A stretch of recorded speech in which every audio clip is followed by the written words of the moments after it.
Here's today's First Word Daily Devotion. It's January the 9th, and we come today to Genesis 16 and 17, as well as continuing our reading in Matthew. But we get today to look at the Son of Promise.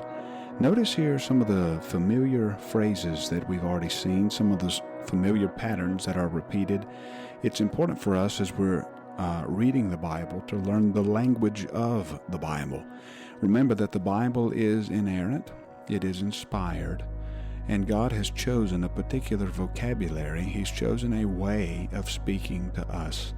Here's what I mean. Look, for example, at verse 2 of Genesis 16.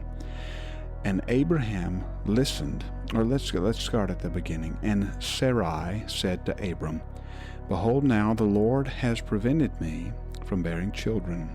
Go into my servant. It may be that I shall obtain children by her. And Abram listened to the voice of Sarai. And here we learn that this is not good. We've seen this happen before. We've seen this happen in the fall narrative of Adam and Eve. And let's see how this works out. As we can already see and already read, it doesn't work out well for Sarah. Look what happens in verse 4. And he went into Hagar, and she conceived, and when she, that is Sarai, saw that she had conceived, she looked with contempt on her mistress. And then skip down to verse 6. Sarai dealt harshly with her, and she fled from her. And look at grace. Look how quickly again the language of the Bible. Here the Lord is finding Hagar, finding this concubine of Abram, finding her in the wilderness. Look what happens, verse 7. The angel of the Lord found her by a spring of water in the wilderness, the spring on the way of Shur.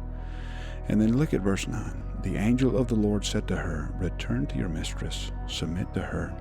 The angel of the Lord also said to her, and here again the language repeated, I will surely multiply your offspring, that is your seed, so that they cannot be numbered for multitude. And look at verse 11. The angel of the Lord said to her, Behold, you are pregnant, and shall bear a son. You shall call his name God Hears. You shall call his name Ishmael, because the Lord has listened to your affliction. He shall be a wild donkey of a man, his hand against everyone, and everyone's hand against him, and he shall dwell over against all his kinsmen. And then look at what she calls the name of the Lord who spoke to her. Interesting. You are a God of seeing. For she said, Truly here I have seen him who looks after me. Therefore the well was called Bir Lahai. It lies between Kadesh and Bered. And notice as we flip ahead very quickly, notice the son of the covenant. He comes when Abram was 90 in chapter 17. Abram was 99 years. The Lord appeared to Abram and said, I am God Almighty. I am El Shaddai. Walk before me and be blameless. And then look at the action here, that I may make my covenant between you. Abram fell on his face. You shall no longer be called Abram, but you're going to be called Abraham. And then look at verse 6. Look at how many times God's action is repeated. I will make you exceedingly fruitful. I will make you into a nation of kings that shall come from you. I will establish my covenant. Skip down to verse 8. I will give to you and to your offspring after you the land of your sojournings of Canaan, and from everlasting possession I will be their God. And then look at what happens here in verse 16. I will bless her. I will bless her. Sarah, of course, is going to bear a son, and will name him Isaac. And as for Ishmael, look at again the way the Bible speaks. I have heard you.